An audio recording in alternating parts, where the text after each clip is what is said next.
सतनाम वाहिगुरु जी तेरे कवन कवन गुण कह कह गावां तू साहिब गुणी निधाना तुमरी महिमा बरन ना साकों तू ठाकुर ऊच भगवाना तुमरी महिमा बरन ना साकों तू ठाकुर ऊच भगवाना। सज्जन सच्चा पातशाह सिर शाह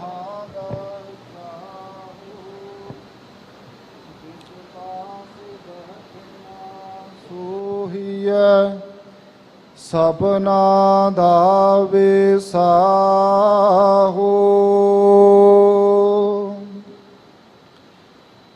सतनाम श्री वाहिगुरु साहिब जी। श्लोक महला तीजा। अंदर कपट सदा दुख है, मन मुख ध्यान ना लागै। दुख विच कार कमावनी, दुख वरतै दुख आगै।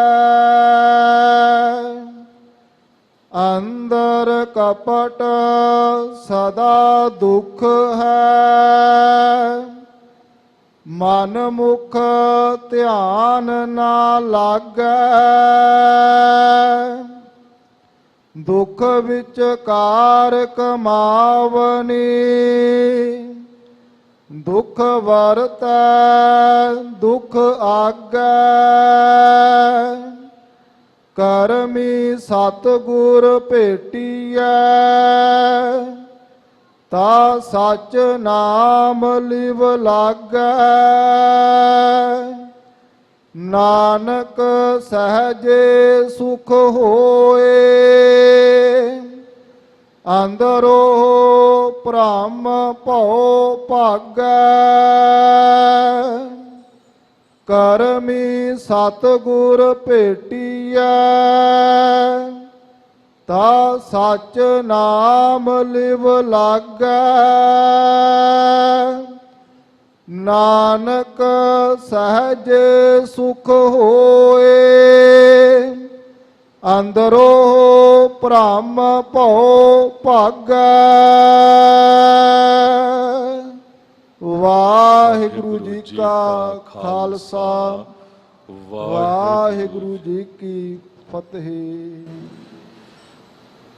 शब्दावतार बाणी दे बोहित जोगोह जुग अटल परम सन्मान योग परम सत्कार योग चवर छत्र तखत के मालिक साहिबे इकबाल साहिबे बरकत साहिबे कमाल मुर्शदे कामल कामले रहबर रोशने चिराग नूरे नज़र ज्ञान दे सागर समूची मनुखता दे साझा आत्मक भंडार साहिब गुरु ग्रंथ साहब जी दी पावन हजूरी तो गुरुद्वारा मंजी साहब दीवान हाल पीरां दे पीर बाबियां दे बाबे जोगियां दे जोगी नाथां दे नाथ रहबरां दे रहबर गुरुआं दे गुरु महान गुरु धन धन साहिब श्री गुरु रामदास साहब जी दे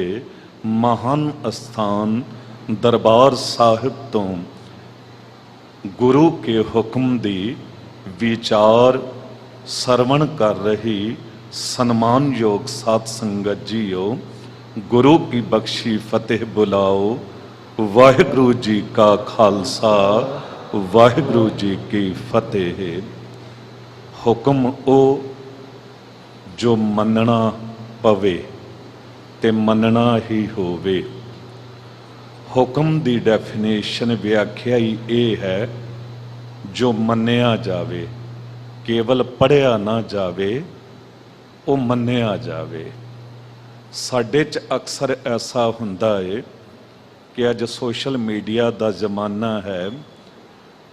हुक्मनामा दरबार साहब दा, बंगला साहब दा, सीसगंज साहब दा, ननकाना साहब, पंजा साहब, बस अगे तो अगे असी ਉਹਨੂੰ भेजी जाते हाँ। अगले भी पढ़ते नहीं तो ਉਹਨੂੰ बिना पढ़िया डिलीट कर देंगे ने, क्योंकि 100 हुक्मनामे किसी कोल आ गए तो वह भी कन्फ्यूज हो जाता है। हुक्म गुरु ग्रंथ साहब जी का है, हुक्म कितों भी मिले। दरबार साहब दे ही हुक्मनामे नूं असी सुन के समझ के मन लईए, कमा लईए। सस्सा सुनना, सस्सा समझना ते सस्सा समा जाना, ये 3 सस्से जे जीवन दे च ढाल लईए ते हुक्म मन के असी गुरमुख बनन वाले राह उत्ते तुर पैंदे आं। पर जद हुक्म नूं केवल पढ़ लैंदे आं या सुन लैंदे आं, कमाउंदे नहीं आं, ते फिर मन दे पिछे तुर के मनमुख ही रह जाते हाँ।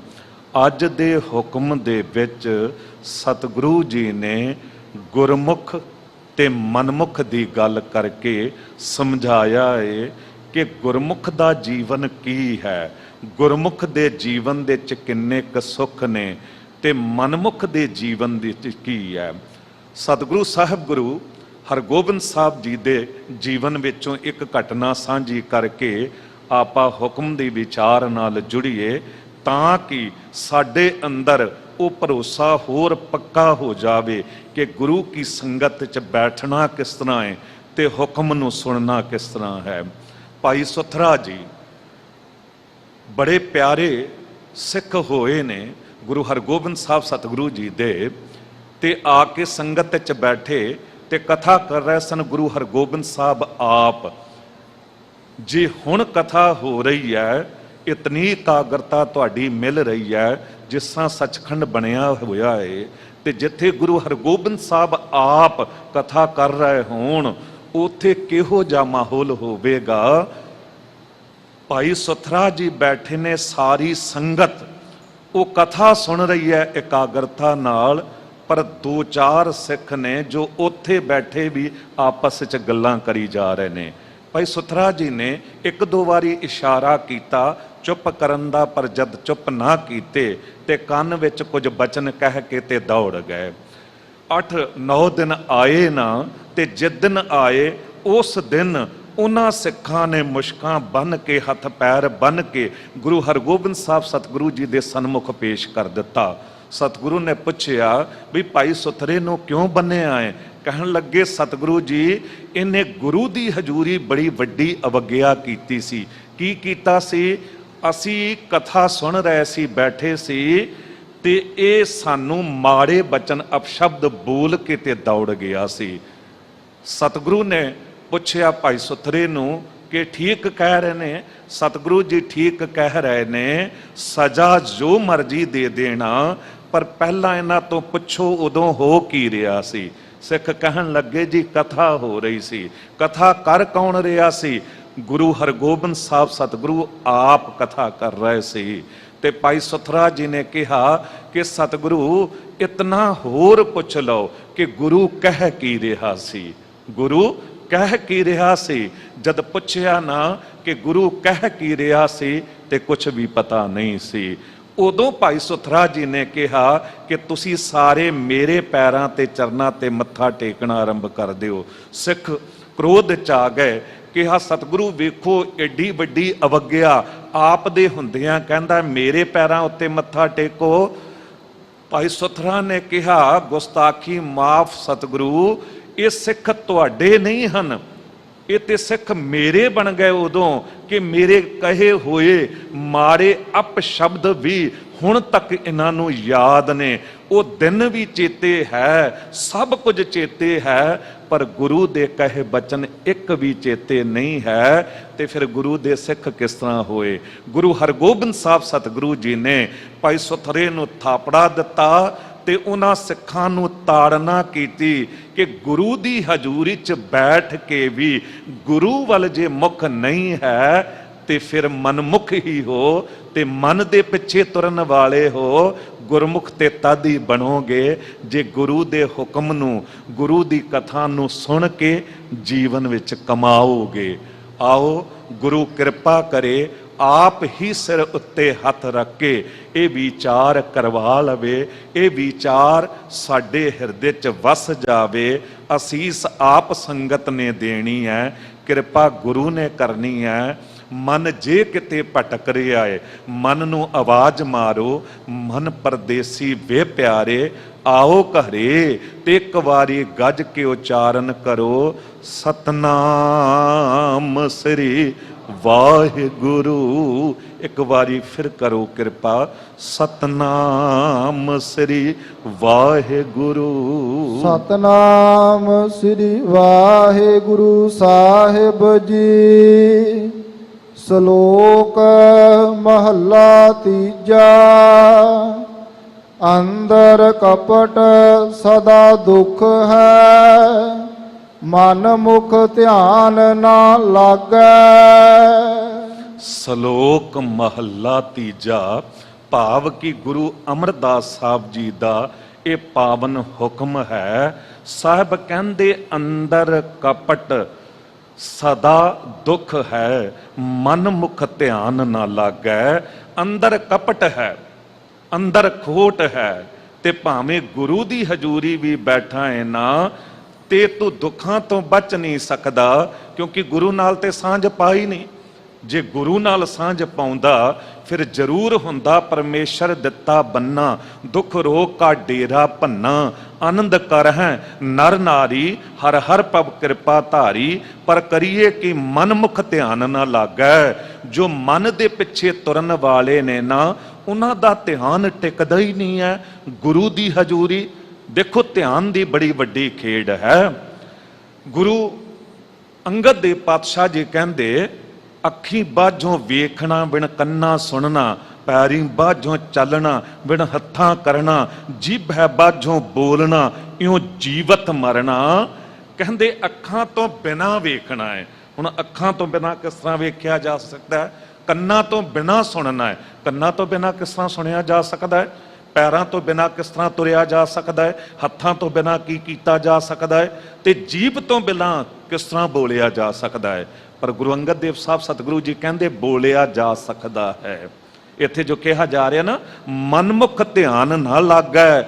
ਜੇ ਕਿਤੇ ਗੁਰੂ ਕੀ ਸੰਗਤ 'ਚ ਬੈਠਿਆਂ ਹੋਇਆਂ ਵੀ ਅਸੀਂ ਮਨ ਦੀ ਗੱਲ ਸੁਣ ਰਹੇ ਹੋਵਾਂਗੇ ਨਾ, ਮਨ ਸਾਨੂੰ ਘਰ ਬੈਠੇ ਪਤਨੀ ਨਾਲ ਗੱਲ ਕਰਵਾ ਰਿਹਾ ਹੋਵੇਗਾ, ਵਿਦੇਸ਼ ਬੈਠੇ ਬੱਚੇ ਨੂੰ ਯਾਦ ਕਰ ਰਹੇ ਹੋਵਾਂਗੇ, ਤੇ ਧਿਆਨ ਇੱਥੇ ਟਿਕੇਗਾ ਨਹੀਂ। ਤੇ ਫਿਰ ਉਹ ਮਨ ਨੂੰ ਸੁਣ ਰਹੇ ਆ ਤੇ ਧਿਆਨ ਨਾਲ ਜੇ ਸੁਣਦੇ ਨਾ, ਤੇ ਗੁਰੂ ਕਹਿੰਦਾ ਮਨ ਵੇਚੈ ਸਤਿਗੁਰ ਕੈ ਪਾਸ, ਤਿਸ ਸੇਵਕ ਕੈ ਕਾਰਜ ਰਾਸ। ਮਨ ਵੇਚ ਦੇਣਾ ਹੈ, ਇੱਥੇ ਅਰਪਣ ਕਰ ਦੇਣਾ ਹੈ। ਮਨ ਦੀ ਨਹੀਂ ਮੰਨਣੀ, ਗੁਰੂ ਦੀ ਮੰਨਣੀ ਹੈ, ਤੇ ਫਿਰ ਧਿਆਨ ਨਾਲ ਸੁਣੇਗਾ। ਸਾਹਿਬ ਕਹਿੰਦੇ ਨੇ ਅੱਖਾਂ ਨਾਲ ਨਾ ਵੇਖ, ਧਿਆਨ ਨਾਲ ਵੇਖ, ਕਿਉਂਕਿ ਅੱਖਾਂ ਤੇ ਨਿਤ ਮਾੜਾ ਵੇਖਣਾ ਚਾਹੁੰਦੀਆਂ ਨੇ। ਪਰ ਗੁਰੂ ਦਾ ਧਿਆਨ ਚੇਤਾਵਨੀ ਦਿੰਦਾ ਹੈ, ਪਰ ਤ੍ਰੀਏ ਰੂਪ ਨਾ ਪੇਖੈ ਨੇਤਰ। ਕੰਨ ਤੇ ਹਮੇਸ਼ਾ ਹੀ ਨਿੰਦਾ ਸੁਣਨੀ ਚਾਹੁੰਦੇ ਨੇ, ਪਰ ਧਿਆਨ ਚੇਤਾਵਨੀ ਦਿੰਦਾ, ਨਿੰਦਾ ਭਲੀ ਕਿਸੈ ਕੀ ਨਾਹਿਨ। ਮਨ ਮੁਖ ਮੁਗਧ ਕਰੇਨ, ਮੂੰਹ ਕਾਲੇ ਤਿਨ ਨਿੰਦਕਾਂ ਨਰਕੇ ਘੋਰ ਪਵਨ। ਇਹ ਪੈਰ ਤੇ ਨਿਤ ਮਾੜੇ ਪਾਸੇ ਤੁਰਨਾ ਚਾਹੁੰਦੇ ਨੇ, ਸ਼ਰਾਬ ਖਾਨੇ ਵੱਲ, ਜੁਆ ਘਰ ਵੱਲ, ਵੈਸ਼ਿਆ ਦੇ ਦੁਆਰੇ ਵੱਲ। ਪਰ ਧਿਆਨ ਚੇਤਾਵਨੀ ਦਿੰਦਾ ਏ, ਅੰਮ੍ਰਿਤ ਵੇਲਾ ਹੋ ਗਿਆ ਏ, ਗੁਰੂ ਦਰਬਾਰ ਆਸਾ ਕੀ ਵਾਰ ਦਾ ਕੀਰਤਨ ਹੋ ਰਿਹਾ ਏ, ਸ਼ਾਮ ਦਾ ਵੇਲਾ ਪੈਰ ਤੁਰਨਗੇ ਸ਼ਰਾਬ ਖਾਨੇ ਵੱਲ, ਤੇ ਧਿਆਨ ਚੇਤਾਵਨੀ ਦੇਗਾ, ਸੋਦਰ ਦਾ ਸਮਾਂ ਹੋ ਗਿਆ ਹੈ, ਗੁਰਦੁਆਰਾ ਇਸ ਪਾਸੇ ਹੈ, ਫਿਰ ਪੈਰਾਂ ਨਾਲ ਨਹੀਂ ਤੁਰੇਗਾ, ਧਿਆਨ ਨਾਲ ਤੁਰੇਗਾ। ਹੱਥ ਤੇ ਹਰ ਇੱਕ ਦੀ ਜੇਬ ਕੱਟ ਲੈਣਾ ਚਾਹੁੰਦੇ ਨੇ, ਕਤਲ ਕਰ ਦੇਣਾ ਚਾਹੁੰਦੇ ਨੇ, ਪਰ ਗੁਰੂ ਕਾ ਧਿਆਨ ਚੇਤਾਵਨੀ ਦਿੰਦਾ ਹੈ, ਹੱਕ ਪਰਾਇਆ ਨਾਨਕਾ ਉਸ ਸੂਰ ਉਸ ਗਾਏ। ਜੀਭ ਤੇ ਨਿਤ ਹੀ ਕੁਝ ਬੁਰਾ ਹੀ ਬੋਲਣਾ ਚਾਹੁੰਦੀ ਹੈ। ਸਿਆਣੇ ਕਹਿੰਦੇ ਨੇ ਨਾ, ਪਹਿਲਾਂ ਤੋਲੋ ਫਿਰ ਬੋਲੋ। ਕਹਿੰਦੇ ਨੇ ਗੋਲੀ ਦਾ ਜ਼ਖਮ ਘਾਵ ਉਹ ਕਿਤੇ ਭਰ ਸਕਦਾ ਹੈ, ਬੰਦੂਕ ਦੀ ਗੋਲੀ ਦਾ ਜਾਂ ਰਿਵਾਲਵਰ ਦੀ ਗੋਲੀ ਦਾ, ਪਰ ਕਹਿੰਦੇ ਬੋਲੀ ਦਾ ਘਾਵ ਜ਼ਖਮ ਭਰਦਾ ਨਹੀਂ, ਜ਼ਿੰਦਗੀ ਪਰ ਚੇਤੇ ਰਹਿੰਦਾ ਏ। ਤੇ ਗੁਰੂ ਅੰਗਦ ਦੇਵ ਸਾਹਿਬ ਜੀ ਕਹਿੰਦੇ ਇਹਨਾਂ ਇੰਦਰੀਆਂ ਨਾਲ, ਇਹਨਾਂ ਅੰਗਾਂ ਨਾਲ ਨਾ ਵੇਖ, ਧਿਆਨ ਨਾਲ ਵੇਖ, ਪੰਚਾਂ ਕਾ ਗੁਰ ਏਕ ਧਿਆਨ। ਪਰ ਕਰੀਏ ਕਿ ਮਨਮੁਖ ਧਿਆਨ ਨਾ ਲਾਗੈ। ਜੋ ਮਨ ਦੇ ਪਿੱਛੇ ਤੁਰਨ ਵਾਲੇ ਨੇ ਉਹਨਾਂ ਦਾ ਧਿਆਨ ਗੁਰੂ ਵਾਲੇ ਪਾਸੇ ਲੱਗਦਾ ਨਹੀਂ ਹੈ। ਦੁਖ ਵਿੱਚ ਕਾਰ ਕਮਾਵਨੀ, ਦੁਖ ਵਰਤੈ ਦੁਖ ਆਗੈ। ਤੇ ਜਿਹੜੇ ਮਨ ਦੇ ਪਿੱਛੇ ਤੁਰਦੇ ਨੇ ਨਾ, ਉਹ ਹਮੇਸ਼ਾ ਦੁੱਖ ਵਿੱਚ ਪਏ ਰਹਿੰਦੇ ਨੇ। ਜੋ ਕੰਮ ਕਰਦੇ ਨੇ, ਜੋ ਕੰਮਕਾਰ ਕਰਦੇ ਨੇ, ਉਹ ਦੁੱਖ ਹੀ ਦੁੱਖ ਹੁੰਦਾ ਹੈ। ਉਹ ਦੁੱਖ ਦੇਣ ਵਾਲੇ ਹੀ ਸਾਧਨ ਨੇ। ਅੱਜ ਤੁਸੀਂ ਦੇਖੋ, ਹਰ ਇੱਕ ਮਨੁੱਖ ਦੀ ਦੌੜ ਹੈ ਨਾ, ਦੁੱਖਾਂ ਦੀ ਪੰਡ ਚੱਕ ਕੇ ਬਾਹਰ ਸਟਾਵਾਂ, ਸੁੱਖਾਂ ਦੀ ਪੰਡ ਪੋਟਲੀ ਘਰ 'ਚ ਲੈ ਆਵਾਂ। ਪਰ ਜਿਤਨਾ ਅਸੀਂ ਸੁੱਖਾਂ ਦੇ ਪਿੱਛੇ ਦੌੜਦੇ ਹਾਂ, ਉਤਨੇ ਦੁੱਖ ਅੱਗੇ ਆਉਂਦੇ ਨੇ। ਅੱਜ ਤੇ ਸੁੱਖਾਂ ਦੇ ਸਾਧਨ ਵੀ ਦੁੱਖਾਂ ਦਾ ਕਾਰਨ ਬਣ ਗਏ ਨੇ। ਕਾਰਨ ਕੀ ਹੈ ਕਿ ਜੋ ਦੌਲਤ ਕਮਾ ਰਹੇ ਨੇ, ਜੋ ਪੈਸਾ ਕਮਾ ਰਹੇ ਨੇ ਲੋਕ, ਉਹ ਕਰ ਕੀ ਰਹੇ ਨੇ? ਦਸਵੰਧ ਨਹੀਂ ਕੱਢਣਾ ਹੈ, ਗੁਰੂ ਵਾਲੇ ਪਾਸੇ ਧਿਆਨ ਨਹੀਂ ਹੈ, ਹੋਰ ਪਾਸੇ ਅਯਾਸ਼ੀ ਦਾ ਸਮਾਨ, ਐਸ਼ੋ ਇਸ਼ਰਤ। ਪਰ ਸਿਆਣੇ ਪਤਾ ਕੀ ਕਹਿੰਦੇ ਨੇ? ਪਾਣੀ ਬਾੜੈ ਨਾਵ ਮੈਂ, ਘਰ ਮੈਂ ਬਾੜਾ ਹੈ ਦਾਮ, ਦੋਨੋਂ ਹਾਥ ਉਲੀਚੀਐ ਯਹੀ ਸੱਜਣ ਕੋ ਕਾਮ। ਕਹਿੰਦੇ ਗੁਰੂ ਕੇ ਸਿੱਖਾ ਬੇੜੀ ਵੇਖੀ ਹੈ, ਉਹ ਪਾਣੀ 'ਚ ਤੁਰਦੀ ਹੈ, ਪਰ ਇਹ ਵੀ ਇੱਕ ਅਟਲ ਸੱਚਾਈ ਹੈ, ਡੁੱਬਦੀ ਵੀ ਪਾਣੀ 'ਚ ਹੈ, ਰੇਤ 'ਚ ਨਹੀਂ ਡੁੱਬਦੀ। ਦੁਨੀਆ ਦੇ ਸਾਰੇ ਕਾਰ ਵਿਹਾਰ ਦੌਲਤ ਨਾਲ, ਪੈਸੇ ਨਾਲ ਚੱਲਦੇ ਨੇ, ਪਰ ਇਹ ਵੀ ਇੱਕ ਅਟਲ ਸੱਚਾਈ ਹੈ, ਬੰਦਾ ਡੁੱਬਦਾ ਵੀ ਬਹੁਤੀ ਦੌਲਤ ਵਿੱਚ ਹੀ ਹੈ। ਕਿਉਂਕਿ ਇਤਨੀ ਦੌਲਤ ਵੇਖ ਕੇ ਉਹਦੇ ਬੱਚੇ ਵੀ ਨਸ਼ੇ ਕਰਨ ਲੱਗ ਜਾਂਦੇ ਨੇ, ਮਾੜੇ ਵਿਕਾਰਾਂ 'ਚ ਪੈ ਜਾਂਦੇ ਨੇ। ਤੇ ਸਿਆਣਾ ਮਲਾ ਪਤਾ ਕੀ ਕਰਦਾ ਏ? ਜੇ ਬੇੜੀ ਦੇ 'ਚ ਛੇਕ ਹੋ ਜਾਵੇ, ਪਾਣੀ ਭਰਨਾ ਆਰੰਭ ਹੋ ਜਾਵੇ, ਤੇ ਉਹ ਧੀਰੇ ਧੀਰੇ ਦੋਨਾਂ ਹੱਥਾਂ ਨਾਲ ਪਾਣੀ ਕੱਢਦਾ ਰਹਿੰਦਾ ਹੈ ਤੇ ਬੇੜੀ ਨੂੰ ਅੱਗੇ ਤੋਰਦਾ ਰਹਿੰਦਾ ਹੈ, ਤੇ ਉਹ ਡੁੱਬਦਾ ਨਹੀਂ ਹੈ, ਕਿਨਾਰੇ ਲੱਗ ਜਾਂਦਾ ਹੈ। ਬਿਲਕੁਲ ਇਉਂ ਸਾਡੀ ਜੀਵਨ ਰੂਪੀ ਬੇੜੀ ਹੈ। ਜੇ ਬਹੁਤੀ ਦੌਲਤ, ਬਹੁਤਾ ਪੈਸਾ ਆਉਣਾ ਸ਼ੁਰੂ ਹੋ ਗਿਆ ਹੈ ਨਾ, ਤੇ ਦੋਨਾਂ ਹੱਥਾਂ ਨਾਲ ਕਿਤੇ ਚੰਗੇ ਪਾਸੇ ਕੱਢਣਾ ਆਰੰਭ ਕਰ ਦਿਓ।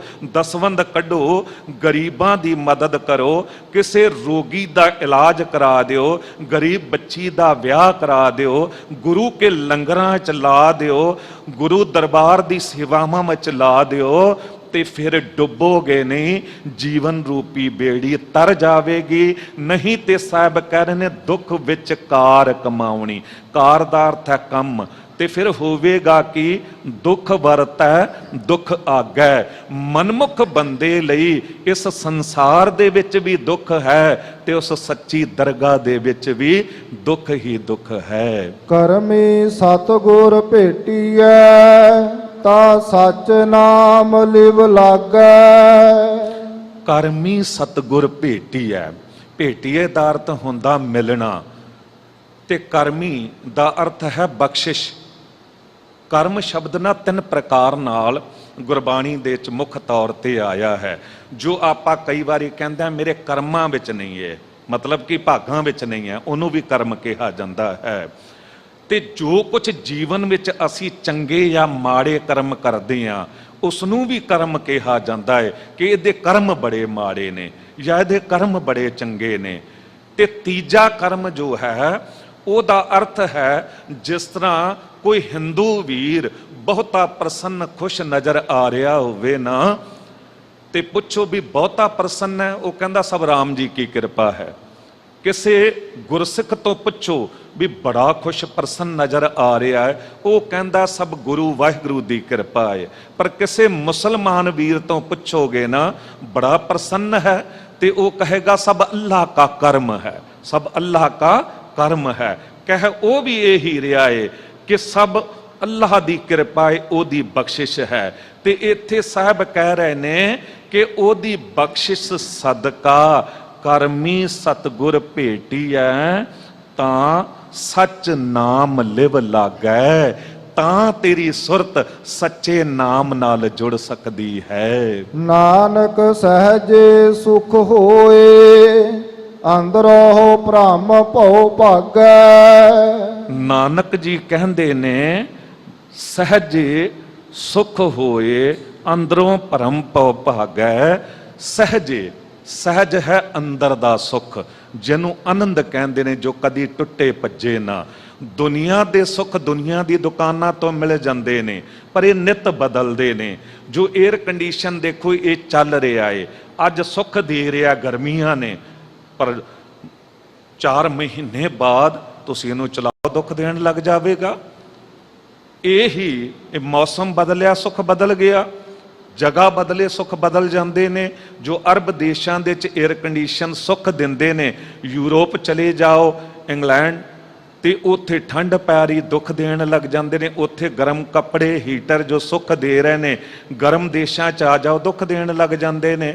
ਮੌਸਮ ਬਦਲਿਆ ਸੁੱਖ ਬਦਲ ਗਿਆ, ਜਗ੍ਹਾ ਬਦਲੀ ਸੁੱਖ ਬਦਲ ਗਿਆ। ਬਾਹਰ ਦਾ ਸੁਭਾਵ ਬਦਲੇ ਤਾਂ ਵੀ ਸੁੱਖ ਬਦਲ ਜਾਂਦੇ ਨੇ। ਤਾਪ ਚੜਿਆ ਹੋਵੇ ਬੰਦੇ ਨੂੰ ਜਾਂ ਕ੍ਰੋਧ ਚੜ ਜਾਵੇ, ਬੰਦਾ ਸਭ ਕੁਝ ਨੂੰ ਠੋਕਰ ਮਾਰ ਦਿੰਦਾ ਹੈ, ਕਿਉਂਕਿ ਬਾਹਰ ਦੇ ਸੁੱਖ ਨੇ ਇਹ ਨਿਤ ਬਦਲਦੇ ਨੇ ਤੇ ਸਾਨੂੰ ਰੋਗੀ ਬਣਾਉਂਦੇ ਨੇ, ਮਾਰਦੇ ਨੇ। ਪਰ ਅੰਦਰ ਦਾ ਸੁੱਖ ਇੱਕ ਵਾਰੀ ਮਿਲ ਜਾਵੇ ਉਹ ਕਦੀ ਵੀ ਨਹੀਂ ਬਦਲਦਾ, ਉਹ ਕਦੀ ਵੀ ਨਹੀਂ ਬਦਲਦਾ। ਉਹਨੂੰ ਆਨੰਦ ਕਹਿੰਦੇ ਨੇ। ਜੇ ਆਨੰਦਪੁਰ ਸਾਹਿਬ ਵਸਦਾ ਰਸਦਾ ਹੈ, ਗੁਰੂ ਗੋਬਿੰਦ ਸਿੰਘ ਸਾਹਿਬ ਸਤਿਗੁਰੂ ਜੀ ਦਾ ਤਖਤ ਸਿੰਘਾਸਨ ਸ਼ਾਨੋ ਸ਼ੌਕਤ ਵੇਖ ਕੇ ਪਹਾੜੀ ਰਾਜੇ ਔਰੰਗਜ਼ੇਬ ਤੱਕ ਹਰਟ ਹੁੰਦਾ ਏ, ਉਹਦੀ ਹਉਮੈ ਤੇ ਸੱਟ ਵੱਜਦੀ ਹੈ। ਉਦੋਂ ਵੀ ਸਾਹਿਬ ਆਨੰਦ ਵਿੱਚ ਨੇ ਤੇ ਸਾਰਾ ਪਰਿਵਾਰ ਵਿਛੜ ਜਾਂਦਾ ਏ। ਉਹ ਸਮਾਂ ਵੀ ਆਉਂਦਾ ਏ, ਪੈਰਾਂ ਵਿੱਚ ਜੋੜੇ ਨਹੀਂ ਹਨ, ਜਾਮਾ ਲੀਰੋ ਲੀਰ ਹੈ, ਸਾਹਿਬ ਦੇ ਸਿਰ ਉੱਤੇ ਦਸਤਾਰ ਨਹੀਂ ਹੈ, ਪੁੰਜੇ ਹੀ ਸੌਂ ਗਏ ਨੇ, ਢੀਮ ਦਾ ਸਰਾਣਾ ਏ। ਤੇ ਉਦੋਂ ਵੀ ਆਨੰਦ ਤੇ ਉਹੀ ਹੈ ਨਾ, ਆਨੰਦ ਤੇ ਉਹੀ ਹੈ। ਉਹ ਅੰਦਰ ਦਾ ਸੁੱਖ ਇੱਕ ਵਾਰੀ ਮਿਲ ਜਾਵੇ ਉਹ ਕਦੀ ਵੀ ਨਹੀਂ ਬਦਲਦਾ, ਨਾ ਉਹ ਮਾਰਦਾ ਏ।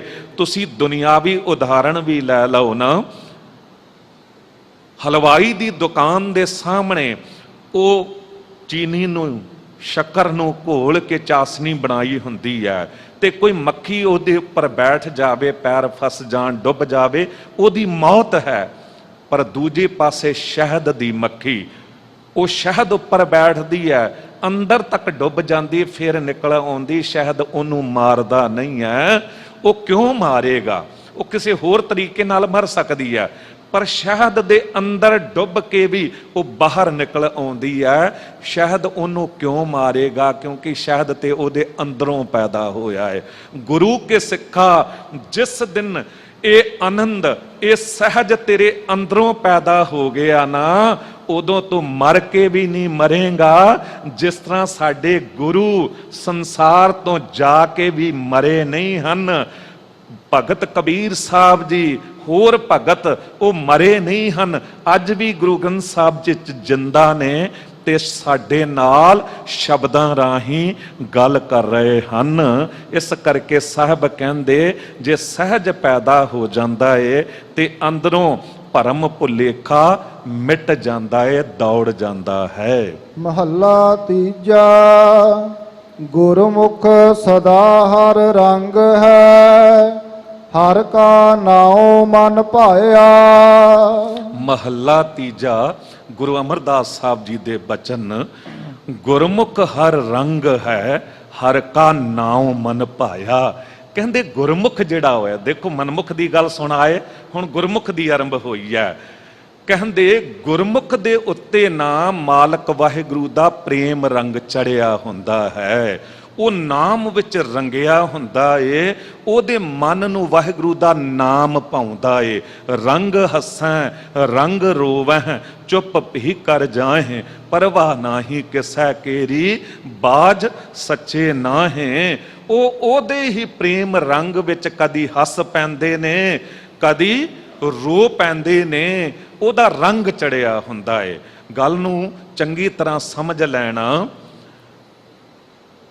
ਰੰਗ ਦੀ ਇੱਕ ਬੋਲੀ ਹੈ, ਰੰਗ ਬੋਲ ਕੇ ਦੱਸਦਾ ਹੈ। ਸੋਹੇ ਰੰਗ ਦਾ ਜੋੜਾ ਪਾ ਕੇ ਕੋਈ ਮੁਟਿਆਰ, ਕੋਈ ਬੇਟੀ, ਕੋਈ ਭੈਣ ਤੁਰੀ ਚਲੀ ਜਾ ਰਹੀ ਹੋਵੇ ਨਾ, ਪੁੱਛਣ ਦੀ ਲੋੜ ਨਹੀਂ, ਉਹਦੇ ਜੋੜੇ ਦਾ ਰੰਗ ਦੱਸ ਦਿੰਦਾ ਏ ਇਹ ਸੁਹਾਗਣ ਹੈ। ਵਿਧਵਾ ਦੇ ਜੋੜੇ ਦਾ ਰੰਗ ਦੱਸ ਦਿੰਦਾ ਸੀ ਇਹ ਵਿਧਵਾ ਹੈ। ਤੁਸੀਂ ਦੇਖੋ ਅੱਜ red light, green light, yellow light, ਇਹ ਵੀ ਕੁਝ ਬੋਲ ਕੇ ਕਹਿੰਦੀਆਂ ਨੇ ਰੁਕ ਜਾਓ, ਰਸਤਾ ਖੁੱਲਾ ਹੈ, ਹੋਸ਼ਿਆਰ ਹੋ ਜਾਓ। ਰੰਗ ਦੀ ਇੱਕ ਬੋਲੀ ਹੈ। ਜਦ ਜੰਗ ਹੁੰਦੀ ਸੀ ਨਾ, ਪਹਿਲਾਂ ਯੁੱਧ ਹੁੰਦੇ ਸੀ ਤੇ ਗੋਲੀਆਂ ਦੀ ਬਾਛੜ, ਤੋਪਾਂ ਦੀ ਮਾਰ ਪੈ ਰਹੀ ਹੁੰਦੀ ਸੀ, ਪਰ ਇੱਕ ਪਾਸੇ ਤੋਂ ਕੋਈ ਚਿੱਟੇ ਰੰਗ ਦਾ ਝੰਡਾ ਲੈ ਕੇ ਦੌੜ ਪਵੇ ਨਾ ਤੇ ਗੋਲੀਆਂ ਦੀ ਬਾਛੜ ਰੁਕ ਜਾਂਦੀ ਸੀ। ਤੋਪਾਂ ਦੇ ਗੋਲੇ ਮੂੰਹ ਮੋੜ ਲੈ ਜਾਂਦੇ ਸਨ, ਕਿਉਂਕਿ ਸਾਹਮਣੇ ਵਾਲਾ ਸ਼ਾਂਤੀ ਚਾਹੁੰਦਾ ਏ। ਰੰਗ ਦੀ ਇੱਕ ਬੋਲੀ ਹੁੰਦੀ ਹੈ। ਇਸੇ ਤਰ੍ਹਾਂ ਚਿਹਰੇ ਦਾ ਰੰਗ, ਜੇ ਚਿਹਰਾ ਲਾਲ ਹੋਇਆ, ਅੱਖਾਂ ਲਾਲ ਨੇ, ਤੇ ਪਤਾ ਲੱਗ ਜਾਂਦਾ ਇਹਨੂੰ ਕ੍ਰੋਧ ਚੜਿਆ ਹੈ। ਰੰਗ ਦੀ ਇੱਕ ਬੋਲੀ ਹੁੰਦੀ ਹੈ। ਰੰਗ ਕਿਸ ਦਾ ਚੜਦਾ ਹੈ? ਕਈ ਵਾਰੀ ਤੁਸੀਂ ਇਉਂ ਵੀ ਵੇਖ ਲਓ, ਦਰਾਣੀ ਜਠਾਣੀਆਂ ਲੜੀਆਂ ਹੋਣ ਨਾ, ਤੇ ਮਾਂ ਕਹਿੰਦੀ ਹੈ ਤੂੰ ਉਹਦੇ ਵੱਲ ਨਹੀਂ ਜਾਣਾ ਹੈ, ਪਰ ਬੱਚਾ ਹੈ ਛੋਟਾ ਨਿਰਵੈਰ, ਉਹ ਚਲਾ ਜਾਂਦਾ ਹੈ, ਤੇ ਮਾਂ ਉਹਨੂੰ ਤਾਨਾ ਮਿਹਣਾ ਮਾਰ ਕੇ ਕਹਿੰਦੀ ਹੈ ਇਹਨੂੰ ਨਾ ਉਸ ਦਾ ਰੰਗ ਚੜ ਗਿਆ ਹੈ। ਕਈ ਵਾਰੀ ਆਪਾਂ ਬੱਚਿਆਂ ਨੂੰ ਸਮਝਾਉਂਦੇ ਹਾਂ ਕਿ ਮਾੜੇ ਬੱਚਿਆਂ ਦੀ ਸੰਗਤ ਨਹੀਂ ਕਰਨੀ, ਉਧਰ ਨਹੀਂ ਜਾਣਾ, ਪਰ ਬੱਚੇ ਚਲੇ ਜਾਂਦੇ ਨੇ ਤੇ ਅਸੀਂ ਕਹਿ ਦਿੰਦੇ ਆ ਇਹਨਾਂ ਨੂੰ ਉਹਨਾਂ ਦਾ ਰੰਗ ਚੜ ਗਿਆ ਹੈ। ਕਾਸ਼ ਸਾਨੂੰ ਕੋਈ ਕਹਿ ਦਵੇ ਕਿ ਇਸ ਨੂੰ ਗੁਰੂ ਦਾ ਰੰਗ ਚੜ ਗਿਆ ਹੈ।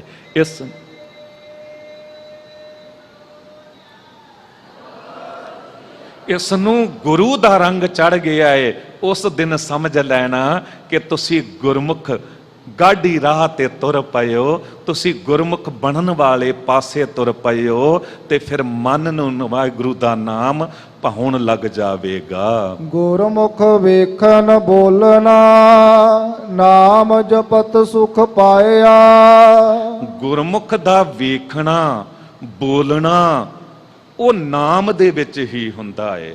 ਉਹ ਹਰ ਵੇਲੇ ਉਹਦੇ ਚੇਤੇ 'ਚ ਵਾਹਿਗੁਰੂ ਦਾ ਨਾਮ ਹੁੰਦਾ ਏ, ਤੇ ਉਹ ਮਾਲਕ ਵਾਹਿਗੁਰੂ ਦੇ ਭੈ ਵਿੱਚ ਤੁਰਨ ਵਾਲਾ ਹੁੰਦਾ ਏ। ਉਹ ਅੰਦਰ ਦਾ ਸੁੱਖ ਪ੍ਰਾਪਤ ਕਰਦਾ ਏ। ਜੋ ਆਪਾਂ ਗੱਲ ਕਰ ਆਈਆਂ ਨਾ, ਉਹ ਧਿਆਨ ਨਾਲ ਵੇਖਦਾ ਏ, ਉਹ ਧਿਆਨ ਨਾਲ ਸੁਣਦਾ ਹੈ, ਉਹ ਧਿਆਨ ਨਾਲ ਤੁਰਦਾ ਏ, ਉਹ ਧਿਆਨ ਨਾਲ ਕਰਦਾ ਏ, ਉਹ ਧਿਆਨ ਨਾਲ ਬੋਲਦਾ ਏ। ਹਰ ਇੱਕ ਗੱਲ ਉਹਦੀ, ਕਿਉਂਕਿ ਗੁਰਮੁਖ ਬਣ ਗਿਆ ਏ। ਤੇ ਪੰਚਾਂ ਕਾ ਗੁਰ ਏਕ ਧਿਆਨ, ਪੰਚ ਕੌਣ ਨੇ? ਜਿਨ੍ਹਾਂ ਦਾ ਧਿਆਨ ਗੁਰੂ ਤੇ ਟਿਕਿਆ ਹੁੰਦਾ ਏ, ਉਹ ਪੰਚ ਪਰਮੇਸ਼ਵਰ ਬਣ ਜਾਂਦੇ ਨੇ, ਉਸ ਸੱਚੀ ਦਰਗਾਹ ਵਿੱਚ ਪ੍ਰਵਾਨ ਹੋ ਜਾਂਦੇ ਨੇ, ਕਿਉਂਕਿ ਉਹ ਗੁਰਮੁਖ ਬਣ ਚੁੱਕੇ ਨੇ। ਨਾਨਕ ਗੁਰਮੁਖ ਗਿਆਨ ਪਰਗਾਸਿਆ, ਤਿਮਰ ਅਗਿਆਨ ਅੰਧੇਰ ਚੁਕਾਇਆ। ਗੁਰਮੁਖ ਗਿਆਨ ਪ੍ਰਗਾਸਿਆ, ਗੁਰਮੁਖ ਦੇ ਅੰਦਰ ਗਿਆਨ ਰੂਪੀ ਚਾਨਣਾ ਆ ਜਾਂਦਾ ਏ। ਇਹ ਗੱਲ ਚੇਤੇ ਰੱਖਣਾ, ਗੱਲ ਨੂੰ ਬੜੇ ਧਿਆਨ ਨਾਲ ਪਕੜਨਾ। ਇਕਾਗਰਤਾ ਤੁਹਾਡੀ ਬਹੁਤ ਮਿਲ ਰਹੀ ਹੈ, ਮੈਂ ਦੂਰ ਤੱਕ ਵੇਖ ਰਿਹਾ, ਹਾਲ ਭਰਿਆ, ਸਾਰੇ ਧਿਆਨ ਨਾਲ ਇਕਾਗਰਤਾ ਨਾਲ ਸੁਣ ਰਹੇ ਹੋ। ਇਸ ਗੱਲ ਨੂੰ ਪਕੜਨਾ ਕਿ ਗਿਆਨ ਕਿਹੋ ਜਿਹਾ ਚਾਨਣਾ ਹੈ। ਇੱਕ ਗੱਲ ਚੇਤੇ ਰੱਖਣਾ, ਤਿੰਨ ਪ੍ਰਕਾਰ ਦੇ ਚਾਨਣੇ ਸਾਨੂੰ ਮੁੱਖ ਤੌਰ ਤੇ ਨਜ਼ਰ ਆਉਂਦੇ ਨੇ। ਇੱਕ ਇਹ ਲਾਈਟਾਂ ਦਾ, ਸੂਰਜ ਦਾ, ਇਹ ਚਾਨਣਾ ਅਤ ਜ਼ਰੂਰੀ ਹੈ, ਪਰ ਇਹ ਹੋਵੇ ਅੱਖਾਂ ਦਾ ਚਾਨਣਾ ਨਹੀਂ ਹੈ, ਬੰਦਾ ਅੰਨਾ ਹੈ, ਤੇ ਫਿਰ ਇਹ ਚਾਨਣਾ ਕਿਸੇ ਕੰਮ ਦਾ ਨਹੀਂ, ਸੂਰਜ ਲਾਈਟਾਂ ਦਾ, ਕਿਉਂਕਿ ਅੰਧਾ ਬੰਦਾ ਵੇਖ ਨਹੀਂ ਸਕਦਾ, ਤੇ ਅੱਖਾਂ ਦਾ ਚਾਨਣਾ ਵੀ ਚਾਹੀਦਾ ਹੈ। ਇਹ ਦੋਨੋਂ ਚਾਨਣੇ ਹਨ, ਸੂਰਜ ਲਾਈਟ ਤੇ ਅੱਖਾਂ ਦਾ ਚਾਨਣਾ ਵੀ ਹੈ, ਪਰ ਚੇਤਨਾ ਗਵਾਚ ਗਈ, ਸੁਰਤ ਗਵਾਚ ਗਈ, ਬੰਦਾ ਕੋਮਾ 'ਚ ਚਲਾ ਗਿਆ ਤੇ ਦੋਨੋਂ ਚਾਨਣੇ ਕਿਸੇ ਕੰਮ ਦੇ ਨਹੀਂ। ਉਹਦੇ ਸਾਹਮਣੇ ਉਹਦੀ ਪਤਨੀ ਜਾਂ ਪੁੱਤਰ ਨੂੰ ਲੈ ਜਾਓ ਤੇ ਪੁੱਛੋ ਬਾਬਾ ਪਛਾਣਦਾ ਹੈ? ਉਹ ਬਿਟਰ ਬਿਟਰ ਵੇਖੀ ਜਾਂਦਾ ਪਰ ਪਛਾਣ ਨਹੀਂ, ਕਿਉਂਕਿ ਅੰਧੇਰੇ 'ਚ ਜੀ ਰਿਹਾ ਹੈ। ਇਸ ਦਾ ਮਤਲਬ ਚੇਤਨਾ ਵੀ ਜ਼ਰੂਰੀ ਹੈ। ਹੁਣ ਇਹ ਤਿੰਨ ਚਾਨਣੇ ਤੁਹਾਡੇ ਕੋਲ ਹਨ, ਪਰ ਇਹਦੇ ਨਾਲ ਹੋਵੇਗਾ ਕਿ ਅਸੀਂ ਦੁਨੀਆ ਨੂੰ ਪਛਾਣ ਲਾਂਗੇ, ਇੱਥੇ ਤੱਕ ਆ ਜਾਵਾਂਗੇ ਤੇ ਵੇਖ ਲਾਂਗੇ ਮੰਜੀ ਸਾਹਿਬ ਦੀਵਾਨ ਹਾਲ ਹੈ, ਗੁਰੂ ਗ੍ਰੰਥ ਸਾਹਿਬ ਜੀ ਦਾ ਪ੍ਰਕਾਸ਼ ਹੈ, ਕਥਾ ਹੋ ਰਹੀ ਹੈ, ਬਸ ਇਹ ਕੁਝ ਵੇਖ ਲਾਂਗੇ। ਪਰ ਜੇ ਆਪਣੇ ਆਪੇ ਦੀ ਪਛਾਣ ਕਰਨੀ ਹੈ ਨਾ, ਜੇ ਸਮਝਣਾ ਮਨ ਤੂੰ ਜੋਤ ਸਰੂਪ ਹੈ, ਆਪਣਾ ਮੂਲ ਪਛਾਣ, ਤੇ ਫਿਰ ਚੌਥਾ ਚਾਨਣਾ ਚਾਹੀਦਾ ਹੈ, ਉਹ ਹੈ ਗਿਆਨ ਰੂਪੀ ਚਾਨਣਾ। ਗਿਆਨ ਅੰਜਨ ਗੁਰ ਦੀਆ, ਅਗਿਆਨ ਅੰਧੇਰ ਬਿਨਾਸ਼। ਸਾਹਿਬ ਕਹਿ ਰਹੇ ਨੇ ਗੁਰਮੁਖ ਗਿਆਨ ਪ੍ਰਗਾਸ ਹੈ, ਤਿਮਰ ਅਗਿਆਨ ਅੰਧੇਰ ਚੁਕਾਇਆ। ਤਿਮਰ ਅੰਧੇਰ, ਅੰਧੇਰਾ ਗੱਲ ਨੂੰ ਸਮਝ ਲੈਣਾ। ਅੰਧੇਰਾ ਦੁੱਖ ਦਾ ਪ੍ਰਤੀਕ ਹੈ, ਚਾਨਣਾ ਸੁੱਖ ਦਾ ਪ੍ਰਤੀਕ ਹੈ। ਕਿਸੇ ਘਰ ਦੇ ਵਿੱਚ ਵਿਆਹ ਦਾ ਵੇਲਾ ਹੈ ਜਾਂ ਬੱਚੇ ਨੇ ਜਨਮ ਲਿਆ ਏ, ਕਾਰੋਬਾਰ ਦੇ ਵਿੱਚ ਵਾਧਾ ਹੋਇਆ ਏ, ਭਾਵੇਂ ਪਹਿਲਾਂ ਤੋਂ ਲਾਈਟਾਂ ਮੌਜੂਦ ਨੇ ਫਿਰ ਵੀ ਬੰਦਾ ਬਾਹਰ ਲਾਈਟਾਂ ਲਾ ਦਿੰਦਾ ਏ।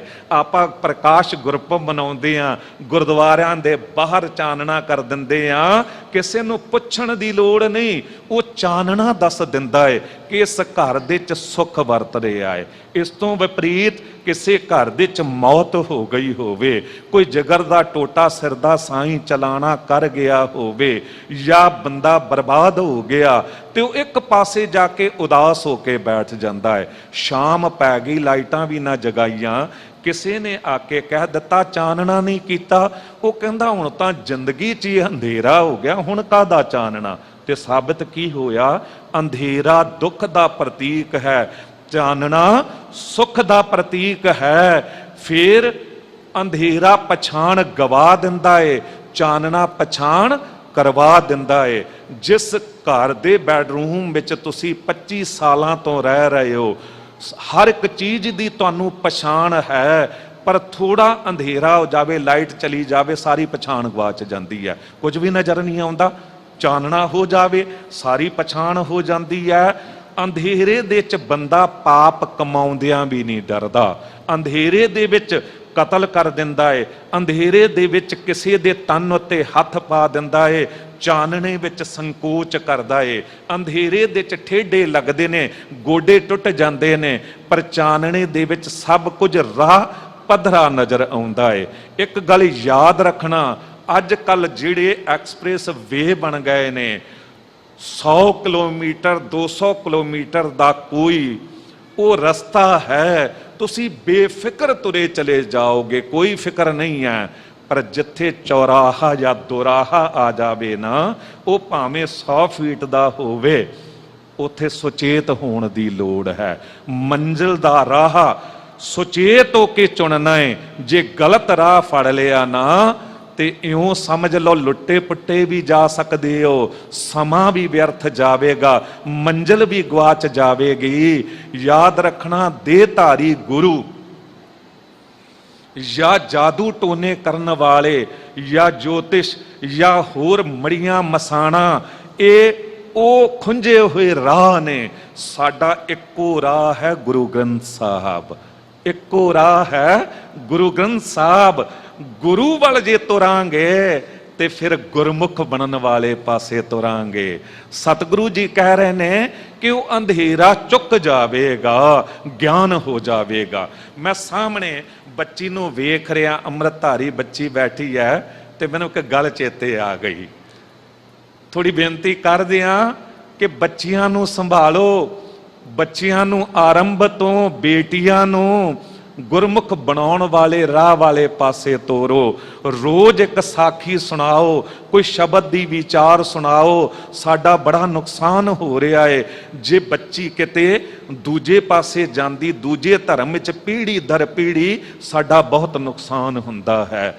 ਗੱਲ ਗੁਰੂ ਗ੍ਰੰਥ ਸਾਹਿਬ ਜੀ ਦੀ ਚੱਲ ਰਹੀ ਹੈ, ਤੇ ਇੱਕ ਗੁਰਸਿੱਖ ਪਰਿਵਾਰ ਦੀ ਬੱਚੀ ਸੀ, ਤੇ ਉਹਦਾ ਵਿਆਹ ਕਿਤੇ ਦੇਹਧਾਰੀ ਗੁਰੂ ਨੂੰ ਮੰਨਣ ਵਾਲੇ ਪਰਿਵਾਰ ਵਿੱਚ ਕਰ ਦਿੱਤਾ ਗਿਆ। ਜਦ ਬੱਚੀ ਉੱਥੇ ਪੁੱਜੀ ਤੇ ਸੱਸ ਸਹੁਰੇ ਪਤੀ ਨੇ ਕਿਹਾ ਕੱਲ ਆਪਾਂ ਗੁਰੂ ਦੇ ਦਰਸ਼ਨ ਕਰਨ ਚੱਲਾਂਗੇ। ਬੱਚੀ ਨੇ ਸੋਚਿਆ ਕਿ ਗੁਰੂ ਗ੍ਰੰਥ ਸਾਹਿਬ ਜੀ ਦੀ ਹਜ਼ੂਰੀ ਲੈ ਜਾਣਗੇ, ਪਰ ਜਦ ਉੱਥੇ ਪੁੱਜੇ ਤੇ ਵੇਖ ਕੇ ਹੈਰਾਨ ਹੋਈ ਵੀ ਲਾਈਨ ਲੱਗੀ ਆ, ਇੱਕ ਇੱਕ ਕਰਕੇ ਜਾਣ ਦਿੱਤਾ ਜਾਂਦਾ ਹੈ, ਜੋ ਵੀ ਜਾਂਦਾ ਦਰਸ਼ਨ ਕਰਕੇ ਆ ਜਾਂਦਾ, ਫਿਰ ਦੂਜੇ ਨੂੰ ਜਾਣ ਦਿੱਤਾ ਜਾਂਦਾ। ਹੈਰਾਨ ਹੋ ਗਈ, ਮੇਰੇ ਗੁਰੂ ਗ੍ਰੰਥ ਸਾਹਿਬ ਜੀ ਦਾ ਦਰਬਾਰ ਦਰਵਾਜ਼ਾ ਤਾਂ ਹਰ ਇੱਕ ਲਈ ਬਰਾਬਰ ਖੁੱਲਾ ਹੁੰਦਾ ਹੈ, ਪਰ ਪਹਿਲਾਂ ਸਹੁਰਾ ਗਿਆ ਦਰਸ਼ਨ ਕਰਾਇਆ, ਸੱਸ ਕਰਾਈ, ਫਿਰ ਪਤੀ ਗਿਆ, ਫਿਰ ਇਸ ਦਾ ਨੰਬਰ ਆਇਆ।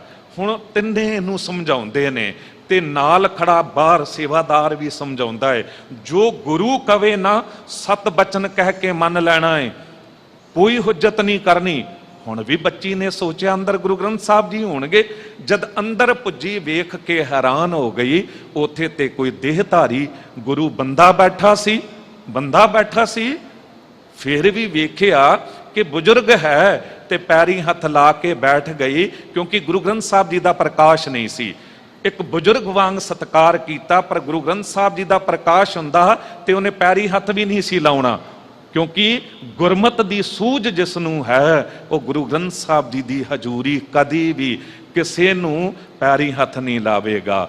ਉਹ ਬੱਚੀ ਜਦ ਬੈਠੀ ਤੇ ਉਹ ਦੇਹਧਾਰੀ ਗੁਰੂ ਕਹਿੰਦਾ ਏ ਕਿ ਅੱਜ ਦਿਨ ਤੋਂ ਤੂੰ ਮੈਨੂੰ ਗੁਰੂ ਮੰਨ ਲਿਆ ਏ, ਤੇਰੇ ਤਨ ਉੱਤੇ, ਤੇਰੇ ਧਨ ਉੱਤੇ, ਤੇਰੇ ਮਨ ਉੱਤੇ ਮੇਰਾ ਅਧਿਕਾਰ ਹੋ ਗਿਆ ਏ। ਮੈਂ ਜਦ ਜੋ ਚਾਹਾਂ ਮੰਗ ਲਿਆ ਤੂੰ ਇਨਕਾਰ ਨਹੀਂ ਕਰ ਸਕੇਗੀ।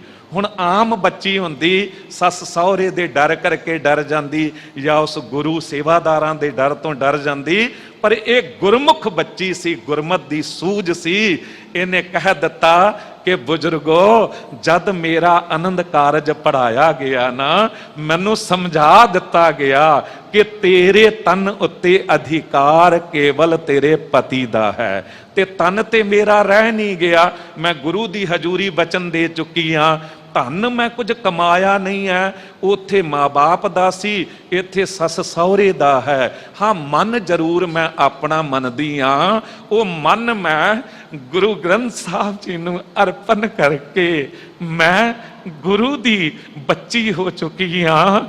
ਤੇ ਜੇ ਮੈਂ ਮਨ ਵੇਚ ਦਿੱਤਾ ਹੈ, ਮੇਰੇ ਗੁਰੂ ਨੂੰ ਅਰਪਣ ਕਰ ਦਿੱਤਾ ਹੈ, ਤੁਹਾਡੇ ਵਿੱਚ ਜੁਰਤ ਹੈ ਤੇ ਮਨ ਨੂੰ ਆਪਣੇ ਵੱਲ ਮੋੜ ਲਓ।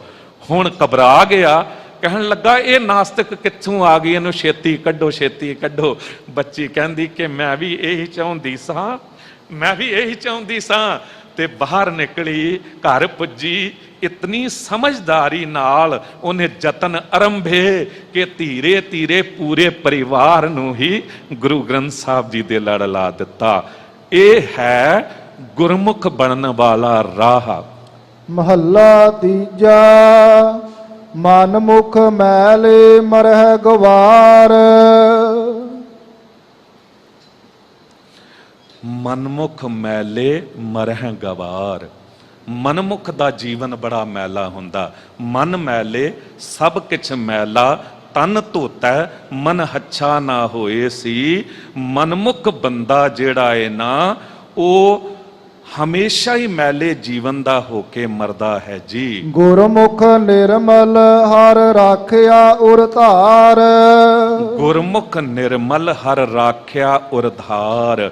ਗੁਰਮੁਖ ਜਿਹੜੇ ਨੇ ਨਾ, ਉਹ ਆ ਕੇ ਗੁਰੂ ਕੋਲ ਬੈਠਦੇ ਨੇ। ਗੁਰੂ ਆਪ ਨਿਰਮਲ ਹੈ ਤੇ ਉਹਨਾਂ ਨੂੰ ਵੀ ਨਿਰਮਲ ਕਰ ਦਿੰਦਾ। ਗੁਰ ਦਰਿਆਓ ਸਦਾ ਜਲ ਨਿਰਮਲ। ਗੁਰੂ ਇੱਕ ਦਰਿਆ ਹੈ, ਤੇ ਇੱਥੇ ਜਿਹੜਾ ਇਹ ਅੰਮ੍ਰਿਤ ਜਲ ਹੈ ਨਾ, ਇਹ ਜੋ ਵਰਸ ਰਿਹਾ ਤੁਹਾਡੇ ਉੱਤੇ, ਝਿਮ ਝਿਮ ਵਰਸੈ ਅੰਮ੍ਰਿਤ ਧਾਰਾ, ਮਨ ਪੀਵੈ ਸੁਨ ਸ਼ਬਦ ਵਿਚਾਰਾ। ਇਹ ਇੱਥੇ ਇਸ਼ਨਾਨ ਹੋ ਰਿਹਾ ਹੈ। ਗੁਰ ਦਰਿਆਓ ਸਦਾ ਜਲ ਨਿਰਮਲ, ਮਿਲਿਆ ਦੁਰਮਤ ਮੈਲ ਹਰੇ, ਸਤਗੁਰ ਪਾਇਆ ਪੂਰਾ ਨਾਵਣ, ਪਸ਼ੂ ਪਰੇ ਤੋਂ ਦੇਵ ਕਰੇ, ਨਿਰਮਲ ਰਸਨਾ ਅੰਮ੍ਰਿਤ ਪੀਵੋ, ਸਦਾ ਸੁਹੇਲਾ ਕਰ ਲਹਿ ਜੀਓ। ਤੇ ਗੁਰਮੁਖ ਜਿਹੜਾ ਹੈ, ਗੁਰਮੁਖ ਨਿਰਮਲ ਹਰ ਰਾਖਿਆ ਉਰ ਧਾਰ। ਹਰੀ ਵਾਹਿਗੁਰੂ ਨੂੰ ਉਹਨੇ ਆਪਣੇ ਹਿਰਦੇ 'ਚ ਵਸਾਇਆ ਹੋਇਆ, ਪਰੋਇਆ ਹੋਇਆ ਹੈ। ਭਨਤ ਨਾਨਕ ਸੁਨਹੁ ਜਨ ਭਾਈ। ਸਾਹਿਬ ਕਹਿੰਦੇ, ਨਾਨਕ ਜੀ ਕਹਿੰਦੇ ਨੇ, ਸੁਣੋ ਜਨ ਭਾਈ, ਕਿੰਨਾ ਪਿਆਰਾ ਸ਼ਬਦ ਵਰਤਿਆ ਸਾਹਿਬ। ਸਾਨੂੰ ਕਹਿੰਦੇ ਨੇ, ਇਹ ਭਾਈ ਤੁਸੀਂ ਸੁਣੋ, ਤੁਹਾਡਾ ਗੁਰੂ ਕੀ ਕਹਿ ਰਿਹਾ ਹੈ। ਸਤਿਗੁਰ ਸੇਵਿਓ ਹੋਮੈ ਮਲ ਜਾਈ। ਤੁਸੀਂ ਸਤਿਗੁਰੂ ਦੀ ਸੇਵਾ ਵਿੱਚ ਜੁੜੇ ਰਹੋ, ਤੁਹਾਡੇ ਅੰਦਰੋਂ ਨਾ ਹਉਮੈ ਚਲੀ ਜਾਵੇਗੀ, ਅਹੰਕਾਰ ਚਲਾ ਜਾਵੇਗਾ। ਇਹ ਹਉਮੈ ਬੜੀ ਚੰਦਰੀ ਹੈ। ਇਹ ਸੇਵਾ ਵਿੱਚ ਵੀ ਹਉਮੈ ਨਾਵੇਂ ਨਾਲ ਵਿਰੋਧ ਹੈ। ਦੋਇ ਨਾ ਵਸੈ ਇਕ ਠਾਏ, ਹਉਮੈ ਵਿੱਚ ਸੇਵਾ ਨਾ ਹੋਵੇ ਤਾਂ ਮਨ ਬਿਰਥਾ ਜਾਏ। ਗੱਲ ਚੇਤੇ ਆਈ, ਮਹਾਰਾਜਾ ਆਲਾ ਸਿੰਘ ਪਟਿਆਲਾ ਰਿਆਸਤ ਦੇ ਮਹਾਰਾਜਾ ਸਣੇ ਪਤਨੀ ਰੋਜ਼ ਗੁਰੂ ਕੇ ਲੰਗਰਾਂ 'ਚ ਸੇਵਾ ਕਰਨ ਆਉਂਦੇ ਸਨ। ਤੇ ਅੱਜ ਵੀ ਆਏ, ਮਹਾਰਾਜਾ ਜੀ ਪ੍ਰਸ਼ਾਦਾ ਵਰਤਾ ਰਹੇ ਨੇ ਤੇ ਮਹਾਰਾਣੀ ਫਤਿਹ ਕੌਰ ਦਾਲ ਵਰਤਾ ਰਹੀ ਹੈ। ਇੱਕ ਸਿੱਖ ਆ ਕੇ ਪੰਗਤ 'ਚ ਬੈਠਾ ਤੇ ਮਹਾਰਾਜਾ ਜੀ ਪ੍ਰਸ਼ਾਦਾ ਦੇ ਕੇ ਅੱਗੇ ਵੱਧ ਗਏ ਤੇ ਮਹਾਰਾਣੀ ਫਤਿਹ ਕੌਰ ਨੇ ਜਦ ਦਾਲ ਪਾਈ, ਦਾਲ ਕੁਛ ਜ਼ਿਆਦਾ ਪਾ ਦਿੱਤੀ। ਤੇ ਸਿੱਖ ਨੇ ਪੁੱਛਿਆ, ਮਾਤਾ ਇੰਨੀ ਦਾਲ ਪਾ ਦਿੱਤੀ, ਇਹਦਾ ਹੁਣ ਮੈਂ ਕੀ ਕਰਾਂ? ਜੇ ਨਿਮਰਤਾ ਹੁੰਦੀ ਕਹਿ ਦਿੰਦੀ ਕਿ ਸਿੱਖਾ ਬੱਚੇ ਸ਼ੱਕ ਲੈ, ਭੁੱਲ ਨਾਲ ਪੈ ਗਈ। ਉਹਨੇ ਸ਼ੱਕ ਲੈਣੀ ਸੀ। ਚੰਦਰੀ ਹਉਮੈ ਪਤਾ ਨਹੀਂ ਕਿੱਥੋਂ ਆ ਗਈ, ਕਹਿਣ ਲੱਗੀ ਹੋਰ ਕੀ ਕਰੇਗਾ, ਮੇਰੇ ਸਿਰ 'ਚ ਪਾ ਦੇ। ਉਹਨੇ ਵੀ ਥਾਲ ਚੁੱਕਿਆ ਤੇ ਸਿਰ 'ਚ ਪਾ ਦਿੱਤਾ। ਜਦ ਸਿਰ 'ਚ ਪਾ ਦਿੱਤੀ ਦਾਲ, ਦੌੜ ਕੇ ਫਰਿਆਦੀ ਹੋਈ ਪਤੀ ਕੋਲ। ਪਤੀ ਆਮ ਮਨੁੱਖ ਨਹੀਂ, ਮਹਾਰਾਜਾ। ਕਿਹਾ, ਦੇਖੋ ਸਿੱਖ ਨੇ ਮੇਰਾ ਕੀ ਹਾਲ ਕੀਤਾ ਏ। ਭਗਵਾਨੇ ਹੋਇਆ ਕੀ ਸੀ, ਦਾਲ ਜ਼ਿਆਦਾ ਪੈ ਗਈ। ਉਹਨੇ ਕਿਹਾ, ਇਹਦਾ ਹੁਣ ਮੈਂ ਕੀ ਕਰਾਂ? ਮੈਂ ਕਿਹਾ ਮੇਰੇ ਸਿਰ 'ਚ ਪਾ ਦੇ। ਉਹਨੇ ਸਿਰ 'ਚ ਪਾ ਦਿੱਤੀ। ਮਹਾਰਾਜਾ ਆਲਾ ਸਿੰਘ ਨੇ ਕਿਹਾ, ਭਗਵਾਨੇ ਇਹ ਗੁਰੂ ਦਾ ਦਰਬਾਰ ਹੈ, ਇੱਥੇ ਜਿਹੋ ਜੀ ਅੰਦਰ ਸੋਚ ਜਾਂ ਕਪਟ ਹੁੰਦਾ ਏ, ਜੇ ਅਹੰਕਾਰ ਹੈ ਤੇ ਅਹੰਕਾਰ ਹੀ ਟਕਰਦਾ ਏ। ਜੇ ਨਿਰੰਕਾਰ ਹੋਵੇਗਾ ਨਿਰੰਕਾਰ ਟਕਰੇਗਾ, ਨਿਮਰਤਾ ਹੋਵੇਗੀ ਨਿਮਰਤਾ ਮਿਲੇਗੀ। ਤੇਰੇ ਅੰਦਰ ਹਉਮੈ ਸੀ, ਹਉਮੈ ਮਿਲੀ। ਵੇਖਿਆ ਸਿੱਖ ਬਿਨਾਂ ਲੰਗਰ ਛਕੇ ਜਾ ਰਿਹਾ ਸੀ। ਦੌੜ ਕੇ ਮਹਾਰਾਜਾ ਆਲਾ ਸਿੰਘ ਨੇ ਚਰਨ ਘੁੱਟ ਕੇ ਫੜ ਲੈ, ਗੁਰੂ ਕੇ ਸਿੱਖਾ ਵੱਡੀ ਭੁੱਲ ਹੋ ਗਈ, ਤੇਰੇ ਅੰਦਰ ਨੂੰ ਸੱਟ ਵੱਜੀ ਹੈ। ਜੇ ਅੱਜ ਬਿਨਾਂ ਲੰਗਰ ਛਕਿਆਂ ਚਲਾ ਗਿਆ, ਅਸੀਂ ਕਿੱਥੇ ਬਖਸ਼ੇ ਜਾਵਾਂਗੇ? ਅੱਗੇ ਤੋਂ ਨਾ ਆਇਆ, ਅਸੀਂ ਕਿੱਥੇ ਬਖਸ਼ੇ ਜਾਵਾਂਗੇ? ਜਦ ਇਹ ਕਿਹਾ ਨਾ ਤੇ ਚਰਨ ਫੜੇ, ਉਹਦੇ ਅੰਦਰ ਵੀ ਨਿਮਰਤਾ ਜਾਗੀ, ਗਲਤੀ ਦਾ ਅਹਿਸਾਸ ਹੋਇਆ, ਬਾਂਹ ਮਾਰ ਕੇ ਰੋ ਪਿਆ ਕਿ ਮੇਰੇ ਤੋਂ ਵੱਡੀ ਭੁੱਲ ਹੋ ਗਈ। ਯਾਦ ਰੱਖੋ, ਹਉਮੈ ਜੋ ਹੈ ਉਹ ਮਨੁੱਖ ਦੇ ਤੇ ਗੁਰਸਿੱਖ ਦੇ ਜੀਵਨ ਨੂੰ ਖਰਾਬ ਕਰ ਦਿੰਦੀ ਹੈ। ਸਤਿਗੁਰੂ ਦੀ ਸੇਵਾ ਕਰਨ ਨਾਲ ਇਹ ਹਉਮੈ ਮਿਟ ਜਾਂਦੀ ਹੈ। ਅੰਦਰ ਸੰਸਾ ਦੁਖ ਵਿਆਪੇ, ਸਿਰ ਧੰਦਾ ਨਿਤ ਮਾਰ। ਤੇ ਜਿਹੜਾ ਅੰਦਰ ਹਉਮੈ ਪਾਲੀ ਬੈਠਾ ਏ, ਉਹਦੇ ਅੰਦਰ ਸਹਿਮ ਹੁੰਦਾ ਏ, ਉਹਦੇ ਅੰਦਰ ਸੰਸੇ ਹੁੰਦੇ ਨੇ, ਉਹਨੂੰ ਦੁੱਖ ਵਿਆਪਦਾ ਏ ਤੇ ਸਦਾ ਧੰਦਿਆਂ ਦੇ ਵਿੱਚ ਹੀ ਉਹਨੂੰ ਮਾਰ ਪੈਂਦੀ ਰਹਿੰਦੀ ਹੈ। ਦੂਜੇ ਭਾਏ ਸੂਤੇ ਕਬਹੂ ਨਾ ਜਾਗੈ, ਮਾਇਆ ਮੋਹ ਪਿਆਰ। ਗੁਰੂ ਤੋਂ ਟੁੱਟ ਕੇ ਦੂਜੇ ਪਾਸੇ ਜੋ ਪਿਆਰ ਪਾਉਂਦਾ ਏ, ਵਾਹਿਗੁਰੂ ਨਾਲ ਜਿਹਦਾ ਨੇਹ ਨਹੀਂ ਹੈ, ਮਾਇਆ ਮੋਹ ਪਿਆਰ, ਮੋਹ ਤੇ ਪ੍ਰੇਮ, ਇਹ ਲੱਗਦੇ ਦੋਨੋਂ ਇੱਕੋ ਜਿਹੇ ਨੇ। ਕਿਸੇ ਨੂੰ ਪੁੱਛੋ ਨਾ ਕਿ ਤੂੰ ਬੱਚੇ ਨੂੰ ਪਿਆਰ ਕਰਦੀ, ਮਾਂ ਨੂੰ ਪੁੱਛੋ, ਉਹ ਕਹੇਗੀ ਮੇਰੇ ਤੋਂ ਜ਼ਿਆਦਾ ਕੌਣ ਕਰਦਾ ਹੈ, ਮੇਰਾ ਬੱਚਾ ਹੈ। ਪਰ ਗੁਰੂ ਅਰਜਨ ਦੇਵ ਸਾਹਿਬ ਜੀ ਕਹਿੰਦੇ, ਪੰਥਾ ਪ੍ਰੇਮ ਨਾ ਜਾਣੀ ਭੂਲੀ ਫਿਰੈ ਗਵਾਰ, ਨਾਨਕ ਹਰ ਬਿਸਰਾਏ ਕੇ ਪਾਉਂਦੇ ਨਰਕ ਅੰਧਿਆਰ। ਕਹਿੰਦੇ ਤੁਸੀਂ ਮੋਹ ਨੂੰ ਹੀ ਪ੍ਰੇਮ ਸਮਝ ਲਿਆ ਏ, ਕਿਉਂਕਿ ਮੋਹ ਵਿੱਚ ਵੀ ਬੰਦਾ ਕਿਸੇ ਨਾਲ ਜੁੜਦਾ ਹੈ ਤੇ ਪ੍ਰੇਮ ਵਿੱਚ ਵੀ ਕਿਸੇ ਨਾਲ ਜੁੜਦਾ ਹੈ। ਪਰ ਸੂਖਸ਼ਮ ਜਿਹਾ ਅੰਤਰ ਹੈ। ਜਿੱਥੇ ਪਿਆਰ ਹੋਵੇਗਾ ਉੱਥੇ ਬੰਦਾ ਕਹੇਗਾ ਮੈਂ ਇਸ ਦਾ, ਤੇ ਜਿੱਥੇ ਮੋਹ ਹੋਵੇਗਾ ਉੱਥੇ ਕਹੇਗਾ ਇਹ ਮੇਰਾ। ਤੇ ਜਿੱਥੇ ਮੇਰਾ ਏ ਉੱਥੇ ਦਾਵਾ ਪੇਸ਼ ਹੋ ਜਾਂਦਾ, ਜੋ ਮੇਰਾ ਕਿਸੇ ਹੋਰ ਦਾ ਥੋੜਾ ਹੋ ਸਕਦਾ ਹੈ। ਕਬੀਰ ਦਾਵੈ ਦਾਜਨ ਹੋਤ ਹੈ, ਨਿਰਦਾਵੈ ਰਹਿ ਨਿਸ਼ੰਕ। ਇਹੀ ਕਾਰਨ ਜੋ ਮਾਂ ਬੱਚਿਆਂ ਨੂੰ ਬੜੇ ਲਾਡ ਪਿਆਰ ਨਾਲ ਜਵਾਨ ਕਰਦੀ ਹੈ, ਵਿਆਹ ਦੀ ਤਿਆਰੀਆਂ ਕਰਦੀ ਹੈ, ਤੇ ਇੱਧਰ ਪਤਨੀ ਆਉਂਦੀ ਹੈ, ਅੰਦਰ ਸੂਖਮ ਡਰ ਪੈਦਾ ਹੋ ਜਾਂਦਾ, ਜੋ ਮੇਰਾ ਏ ਉਹ ਕਿਤੇ ਦੂਜੇ ਦਾ ਨਾ ਹੋ ਜਾਵੇ। ਇਸੇ ਡਰ ਵਿੱਚ ਆਪਣੀ ਬੱਚੇ ਦਾ ਘਰ ਖਰਾਬ ਕਰਨ ਲੱਗ ਜਾਂਦੀ ਹੈ। ਇਉਂ ਹੀ ਪਤਨੀ ਕਰਦੀ ਹੈ, ਜੋ ਮੇਰਾ ਪਤੀ ਹੈ ਉਹ ਕਿਸੇ ਹੋਰ ਦਾ ਨਾ ਹੋ ਜਾਵੇ। ਸਾਰੇ ਝਗੜੇ ਦੁਨੀਆ ਦੇ ਇਸੇ ਕਰਕੇ ਨੇ। ਨਹੀਂ, ਜਿੱਥੇ ਪ੍ਰੇਮ ਹੋਵੇਗਾ ਉੱਥੇ ਬੰਦਾ ਕਹੇਗਾ ਮੈਂ ਇਸ ਦੇ ਫਰਜ਼ ਮਾਂ-ਬਾਪ ਪ੍ਰਤੀ ਵੀ ਨੇ, ਇਸ ਦੇ ਫਰਜ਼ ਪਤਨੀ ਪ੍ਰਤੀ ਵੀ ਨੇ। ਸੋ ਸਾਹਿਬ ਕਹਿੰਦੇ ਜਿਹਦੇ ਅੰਦਰ ਪਿਆਰ ਹੈ, ਸਾਚ ਕਹੂੰ ਸੁਨ ਲੇਹੁ ਸਭੈ, ਜਿਨ ਪ੍ਰੇਮ ਕੀਓ ਤਿਨ ਹੀ ਪ੍ਰਭ ਪਾਇਓ। ਨਾਮ ਨ ਚੇਤੇ ਸ਼ਬਦ ਨ ਵਿਚਾਰੈ, ਇਹੋ ਮਨਮੁਖ ਕਾ ਵਿਚਾਰ। ਕਹਿੰਦੇ ਮਨਮੁਖ ਜਿਹੜਾ ਏ ਉਹ ਨਾਮ ਨੂੰ ਚੇਤੇ ਕਰਦਾ ਨਹੀਂ ਹੈ, ਸ਼ਬਦ ਦੀ ਵਿਚਾਰ ਉਹਦੇ ਕੋਲ ਹੁੰਦੀ ਨਹੀਂ ਹੈ। ਇਹ ਮਨਮੁਖ ਦਾ ਵਿਚਾਰ ਬਣ ਜਾਂਦਾ ਏ ਕਿ ਸ਼ਬਦ ਦੀ ਦਾਤ ਨਾਲ ਨਹੀਂ ਪਿਆਰ ਕਰਨਾ ਤੇ ਮਾੜੀ ਜਗਾਵਾਂ ਤੇ ਬੈਠਣਾ। तस्वीर उम्मीदों की आईना मलालों का, इंसान जिसे कहते हैं मुअस्सर है ख्यालों का, इंसान जिसे कहते हैं मुअस्सर है ख्यालों का। जिहो जी संगत करोगे ओहो जा जीवन बन जावेगा। गुरु दी संगत करोगे गुरु वर्गे बनोगे, ਤੇ ਜੇ ਮਨਮੁਖਾਂ ਦੀ ਸੰਗਤ ਕਰੋਗੇ ਮਨਮੁਖਾਂ ਵਰਗੇ ਬਣੋਗੇ। ਪ੍ਰਿਥੀ ਚੰਦ ਹਮੇਸ਼ਾ ਚਾਪਲੂਸਾਂ ਦੀ ਸੰਗਤ ਕਰਦਾ ਸੀ, ਮਨਮੁਖ ਹੀ ਬਣਿਆ ਰਿਹਾ। ਗੁਰੂ ਅਰਜਨ ਦੇਵ ਸਾਹਿਬ ਜੀ ਨੇ ਹਮੇਸ਼ਾ ਗੁਰੂ ਰਾਮਦਾਸ ਸਾਹਿਬ ਜੀ ਦੀ ਸੰਗਤ ਕੀਤੀ ਤੇ ਗੁਰੂ ਹੀ ਬਣ ਗਏ। ਹਰ ਨਾਮ ਨ ਭਾਇਆ ਬਿਰਥਾ ਜਨਮ ਗਵਾਇਆ, ਨਾਨਕ ਜਮ ਮਾਰ ਕਰੇ ਖੁਵਾਰ। ਕਹਿੰਦੇ ਮਨਮੁਖਾਂ ਨੂੰ ਵਾਹਿਗੁਰੂ ਦਾ ਨਾਮ ਨਹੀਂ ਪਾਇਆ ਤੇ ਫਿਰ ਕੀ ਹੋਇਆ? ਬਿਰਥਾ ਜਨਮ ਗਵਾਇਆ। ਉਹ ਜਨਮ ਬੇਕਾਰ ਚਲਾ ਜਾਂਦਾ ਹੈ। ਸੰਸਾਰ 'ਚ ਝਾਤ ਮਾਰੋ ਨਾ, 4 ਪ੍ਰਕਾਰ ਦੇ ਮਨੁੱਖ ਨਜ਼ਰ ਆਉਂਦੇ ਨੇ। ਪਹਿਲੇ ਬੇਕਾਰ, ਦੂਜੇ ਕਾਰ, ਤੀਜੇ ਉਪਕਾਰ, ਚੌਥੇ ਪਰਉਪਕਾਰ। ਪਹਿਲੀ ਪ੍ਰਕਾਰ ਦੇ ਮਨੁੱਖ ਬੇਕਾਰ ਆਏ, ਬੇਕਾਰ ਚਲੇ ਗਏ। ਸ਼ਰਾਬਖਾਨਾ, ਜੂਆ ਕਰ, ਵੈਸ਼ਿਆ ਦਾ ਦੁਆਰਾ, ਬਸ ਇਹ ਹੀ ਜ਼ਿੰਦਗੀ। ਗੁਰੂ ਵਾਹਿਗੁਰੂ ਚੇਤੇ ਨਹੀਂ ਆਉਂਦਾ। ਦੂਜੀ ਪ੍ਰਕਾਰ ਦੇ ਮਨੁੱਖ ਕੇਵਲ ਕਾਰ ਕੰਮ ਵਿੱਚ ਜੀਂਦੇ ਨੇ। ਤੀਜੀ ਪ੍ਰਕਾਰ ਦੇ ਮਨੁੱਖ ਜੋ ਉੱਤਮ ਹੁੰਦੇ ਨੇ, ਗੁਰਬਾਣੀ ਪੜ੍ਹਦੇ, ਨਿਤਨੇਮ ਕਰਦੇ ਨੇ, ਦਾਨ ਪੁੰਨ ਕਰਦੇ ਨੇ, ਪਰ ਆਪ ਕਰਨਾ, ਦੂਜੇ ਨੂੰ ਇਸ ਪਾਸੇ ਨਹੀਂ ਲਾਉਣਾ। ਪਰ ਚੌਥੇ ਪਰਉਪਕਾਰ, ਗੁਰੂ ਪਰਉਪਕਾਰੀ ਹੁੰਦਾ। ਜੀ ਦਾਨ ਦੇ ਭਗਤੀ ਲਾਇਨ, ਹਰਸੋਂ ਲੈਨ ਮਿਲਾਏ, ਜਨ ਪਰਉਪਕਾਰੀ ਆਏ। ਉਹਨਾਂ ਦਾ ਜੀਵਨ ਪਰਉਪਕਾਰੀ ਹੋ ਜਾਂਦਾ ਏ।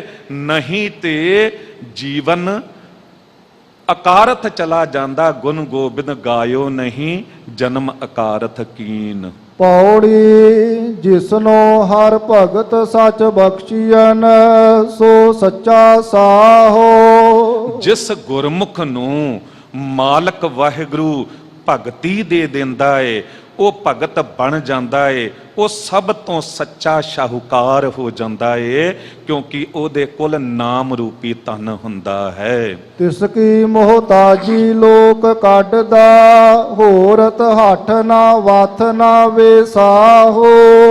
ਇਹੋ ਜੇ ਭਗਤ ਦੀ ਮੁਹਤਾਜੀ ਲੋਕ ਕਰਦੇ ਨੇ, ਉਹਦੇ ਕੋਲ ਉਹ ਹੱਟੀ ਹੁੰਦੀ ਹੈ ਜਿੱਥੇ ਨਾਮ ਦਾ ਵਪਾਰ ਹੁੰਦਾ ਹੈ। ਭਗਤ ਜਨਾ ਕੋ ਸਨਮੁਖ ਹੋਵੈ, ਸੋ ਹਰ ਰਾਸ ਲਏ ਵੇ ਮੁਖ ਭਸ ਪਾਹੋ। ਭਗਤ ਜਨਾਂ ਨੂੰ ਉਹ ਮਾਲਕ ਵਾਹਿਗੁਰੂ ਨਾਮ ਦੀ ਦਾਤ ਬਖਸ਼ਦਾ ਹੈ ਤੇ ਉਹਨਾਂ ਕੋਲ ਉਹ ਐਸਾ ਧਨ ਹੁੰਦਾ ਹੈ ਜੋ ਕਿਤੇ ਮੁੱਕਦਾ ਹੀ ਨਹੀਂ ਹੈ। ਪਰ ਭਗਤ ਹਰ ਇੱਕ ਨੂੰ ਨਹੀਂ ਆਖ ਸਕਦੇ। ਭਗਤ ਦੇ ਵਿੱਚ 3 ਅੱਖਰ ਆਉਂਦੇ ਨੇ। ਜਿਹਦੇ ਕੋਲ ਭੱਬੇ ਤੋਂ ਭਜਨ ਹੈ, ਜਿਹਦੇ ਕੋਲ ਗੱਗੇ ਤੋਂ ਗਿਆਨ ਹੈ, ਜਿਹਦੇ ਕੋਲ ਤੱਤੇ ਤੋਂ ਤਿਆਗ ਕਰਨ ਦੀ ਜੁਰਤ ਹੈ, ਅਸਲ ਵਿੱਚ ਉਹ ਹੈ ਭਗਤ। ਗੁਰੂ ਗ੍ਰੰਥ ਸਾਹਿਬ ਜੀ ਦੱਸਦੇ ਨੇ, ਮਤ ਹੁੰਦੀ ਹੋਏ ਇਆਣਾ, ਤਾਣ ਹੁੰਦੇ ਹੋਏ ਨਿਤਾਣਾ, ਮਾਣ ਹੁੰਦੇ ਹੋਏ ਨਿਮਾਣਾ, ਅਣ ਹੁੰਦੇ ਕੋ ਆਪ ਵੰਡਾਏ, ਕੋਈ ਐਸਾ ਭਗਤ ਸਦਾਏ। ਹੁੰਦਿਆਂ ਸੁੰਦਿਆਂ ਤੇ ਹਰ ਕੋਈ ਦੇ ਦਿੰਦਾ ਹੈ। ਹੋਵੇ ਕੋਈ ਇਹੋ ਜਿਹਾ ਆਪਣੀ ਮੂੰਹ ਦੀ ਬੁਰਕੀ ਵੀ ਦੂਜੇ ਦੇ ਮੂੰਹ ਚ ਪਾ ਦਵੇ, ਉਹ ਹੁੰਦਾ ਹੈ ਭਗਤ। ਹਰ ਕੇ ਨਾਮ ਕੇ ਵਾਪਾਰੀ ਹਰ ਭਗਤ ਹੈ, ਜਮ ਜਾਗਾਤੀ ਤਿਨਾ ਨੇੜ ਨਾ ਜਾਹੋ। ਵਾਹਿਗੁਰੂ ਦੇ ਨਾਮ ਦੇ ਵਪਾਰੀ ਉਹ ਭਗਤ ਹੁੰਦੇ ਨੇ ਤੇ ਉਹਨਾਂ ਨੂੰ ਜਮ ਦੀ ਜਗਾਤੀ ਮਸੂਲ ਟੈਕਸ ਨਹੀਂ ਲੱਗ ਸਕਦਾ। ਤੁਸੀਂ ਦੇਖੋ ਦੁਨਿਆਵੀ ਦੌਲਤ ਕਮਾਓ ਨਾ, ਕਿੰਨੇ ਟੈਕਸ ਦੇਣੇ ਪੈਂਦੇ ਨੇ, ਇਨਕਮ ਟੈਕਸ ਤੋਂ ਇਲਾਵਾ ਵੀ ਕਿੰਨੇ ਟੈਕਸ ਦੇਣੇ ਪੈਂਦੇ ਨੇ। ਪਰ ਕਹਿੰਦੇ ਮਾਲਕ ਵਾਹਿਗੁਰੂ ਦਾ ਨਾਮ ਉਹ ਵਪਾਰ ਹੈ, ਉਹ ਦੌਲਤ ਹੈ ਜਿੱਥੇ ਕੋਈ ਟੈਕਸ ਨਹੀਂ ਹੈ। ਕਿਨ ਹੀ ਬੰਜਿਆ ਕਾਸੀ ਤਾਂਬਾ, ਕਿਨ ਹੀ ਲੌਂਗ ਸੁਪਾਰੀ, ਸੰਤੋ ਬੰਜਿਆ ਨਾਮ ਗੋਬਿੰਦ ਕਾ, ਐਸੀ ਖੇਪ ਹਮਾਰੀ। ਜਨ ਨਾਨਕ ਹਰ ਨਾਮ ਧਨ ਲੱਦਿਆ, ਸਦਾ ਵੇ ਪਰਵਾਹੋ। ਕਹਿੰਦੇ ਦਾਸ ਨਾਨਕ ਨੇ ਵਾਹਿਗੁਰੂ ਜੀ ਦੇ ਨਾਮ ਰੂਪੀ ਦੌਲਤ ਨੂੰ ਲੱਦਿਆ ਏ, ਭਾਵ ਕਿ ਇਕੱਠਾ ਕੀਤਾ ਏ ਤੇ ਸਦਾ ਹੀ ਬੇਪਰਵਾਹ ਹੋ ਗਏ ਨੇ। ਗੁਰੂ ਨਾਨਕ ਦੇਵ ਸਾਹਿਬ ਜੀ ਵਰਗਾ ਬੇਪਰਵਾਹ ਦੁਨੀਆ 'ਚ ਨਜ਼ਰ ਨਹੀਂ ਆਉਂਦਾ ਹੈ, ਕਿਉਂਕਿ ਭਰੋਸਾ ਸੀ ਮਾਲਕ ਵਾਹਿਗੁਰੂ ਜੀ ਉੱਤੇ। ਗੁਰੂ ਅਰਜਨ ਦੇਵ ਸਾਹਿਬ ਜੀ ਵਰਗਾ ਬੇਪਰਵਾਹ ਦੁਨੀਆ 'ਚ ਕੋਈ ਨਜ਼ਰ ਨਹੀਂ ਆਉਂਦਾ ਏ, ਕਿਉਂਕਿ ਮੈਂ ਸਭ ਕੁਛ ਛੋੜ ਪ੍ਰਭ ਤੂੰ ਹੀ ਤੇ ਆਇਆ। ਫਿਰ ਭਾਵੇਂ 4-4 ਵਾਰੀ ਜ਼ਹਿਰ ਦੇ ਵਾਰ ਹੁੰਦੇ ਨੇ ਸਾਹਿਬਜ਼ਾਦਾ ਗੁਰੂ ਹਰਗੋਬਿੰਦ ਸਾਹਿਬ ਜੀ ਪਾਤਸ਼ਾਹ ਜੀ ਉੱਤੇ, ਪਰ ਕੋਈ ਕੁਝ ਨਹੀਂ ਵਿਗਾੜ ਸਕਦਾ। ਜਿਸ ਦਾ ਸਾਹਿਬ ਡਾਢਾ ਹੋਏ ਤਿਸ ਨੂੰ ਮਾਰ ਨਾ ਸਕੈ ਕੋਏ। ਮੈਂ ਧੰਨਵਾਦੀ ਹਾਂ ਸ਼੍ਰੋਮਣੀ ਗੁਰਦੁਆਰਾ ਪ੍ਰਬੰਧਕ ਕਮੇਟੀ ਦਾ ਪ੍ਰਧਾਨ ਸਾਹਿਬ ਮੁੱਖ ਸੇਵਾਦਾਰ ਸਰਦਾਰ ਹਰਜਿੰਦਰ ਸਿੰਘ ਜੀ ਧਾਮੀ ਜੀ। ਬਹੁਤ ਧੰਨਵਾਦੀ ਹਾਂ ਸਿੰਘ ਸਾਹਿਬ ਗਿਆਨੀ ਜਗਤਾਰ ਸਿੰਘ ਜੀ ਦੇ, ਜੋ ਹਮੇਸ਼ਾ ਹੀ ਨਿਵਾਜਦੇ ਨੇ। ਐਜ ਏ ਹੈਡ ਗ੍ਰੰਥੀ ਗੁਰਦੁਆਰਾ ਸੀਸਗੰਜ ਸਾਹਿਬ ਹੋਣ ਦੇ ਨਾਤੇ ਉਹ ਬਹੁਤ ਮਾਣ ਦਿੰਦੇ ਨੇ। ਤੇ ਗੁਰੂ ਤੇਗ ਬਹਾਦਰ ਸਾਹਿਬ ਜੀ ਦਾ ਉਹ ਮਹਾਨ ਅਸਥਾਨ ਜਿੱਥੇ ਇਹ ਸੇਵਾਵਾਂ ਨਿਭਾਉਂਦਿਆਂ ਹੋਇਆਂ, ਇੱਥੇ ਜਦ ਇਹ ਬਖਸ਼ਿਸ਼ ਗੁਰੂ ਰਾਮਦਾਸ ਸਾਹਿਬ ਜੀ ਦੀ ਹੋ ਜਾਂਦੀ ਹੈ, ਹਉ ਮੂਰਖ ਕਾਰੇ ਲਾਇਆ, ਨਾਨਕ ਗਰੀਬ ਟਹਿ ਪਿਆ ਦੁਆਰੈ, ਹਰ ਮੇਲ ਲੇਹੋ ਵਡਿਆਈ ਵਾਲੀ। ਜਦ ਬਖਸ਼ਿਸ਼ ਹੋ ਜਾਂਦੀ ਹੈ ਤੇ ਫਿਰ ਸਰਬਤ ਸਾਧ ਸੰਗਤ ਦੀ ਅਸੀਸ ਮਿਲ ਜਾਂਦੀ ਹੈ। ਧੰਨਵਾਦੀ ਹਾਂ ਮਾਲਕ ਵਾਹਿਗੁਰੂ ਜੀ ਦਾ, ਗੁਰੂ ਰਾਮਦਾਸ ਸਾਹਿਬ ਜੀ ਦਾ, ਗੁਰੂ ਗ੍ਰੰਥ ਸਾਹਿਬ ਜੀ ਦਾ, ਆਪ ਸਰਬਤ ਸਾਧ ਸੰਗਤ ਦਾ। ਬੜੀ ਇਕਾਗਰਤਾ ਬਖਸ਼ੀ ਹੈ, ਬੇਅੰਤ ਹੋਈਆਂ ਭੁੱਲਾਂ ਬਖਸ਼ ਲੈਣਾ। ਦਿਓ ਅਸੀਸ ਕਥਾ ਕਰਨ ਦੀ ਜਾਚ ਆ ਜਾਵੇ, ਸਾਂਝੇ ਤੌਰ ਤੇ ਸਭ ਲਈ ਅਰਦਾਸ ਹੈ। ਤੇਗ ਬਹਾਦਰ ਸਿਮਰੈ ਹਰ ਨਉ ਨਿਧ ਆਵੈ ਧਾਏ, ਸਭ ਥਾਈ ਹੋਏ ਸਹਾਏ। ਅਖੀਰਲੀ ਪੰਕਤੀ ਪੜ੍ਹਦੇ ਹਾਂ ਜੀ। ਹਰ ਕੇ ਨਾਮ ਕੇ ਵਾਪਾਰੀ, ਹਰ ਭਗਤ ਹੈ, ਜਮ ਜਾਗਾਤੀ ਤਿਨਾ ਨੇੜ ਨਾ ਜਾਹੋ। ਜਨ ਨਾਨਕ ਹਰ ਨਾਮ ਧਨ ਲੱਦਿਆ, ਸਦਾ ਵੇ ਪਰਵਾਹੋ। ਵਾਹਿਗੁਰੂ ਜੀ ਕਾ ਖਾਲਸਾ, ਵਾਹਿਗੁਰੂ ਜੀ ਕੀ ਫਤਿਹ।